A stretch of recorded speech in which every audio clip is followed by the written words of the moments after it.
রাসূল সাল্লাল্লাহু আলাইহি ওয়াসাল্লাম বললেন, আমি কি তোমাকে এমন কিছু শব্দ শিখিয়ে দেব যেগুলো বললে আল্লাহ তোমার সকল দুশ্চিন্তা দূর করে দিবেন এবং তোমার ঋণ পরিশোধের ব্যবস্থা করে দিবেন?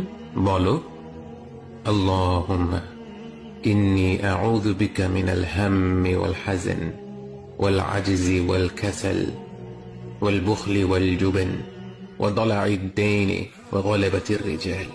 হে আল্লাহ, নিশ্চয়ই আমি আপনার আশ্রয় নিচ্ছি দুশ্চিন্তা ও দুঃখ থেকে, অপারগতা ও অলসতা থেকে, কৃপণতা ও ভীরুতা থেকে, ঋণের ভার ও মানুষদের দমন পীড়ন থেকে। আল্লাহর যেই বান্দাই পূর্ণ বিশ্বাসের সাথে এই কথাগুলো বলবে, আল্লাহ অবশ্যই তার জন্য স্বস্তি আর মুক্তির পথ বের করে দেবেন।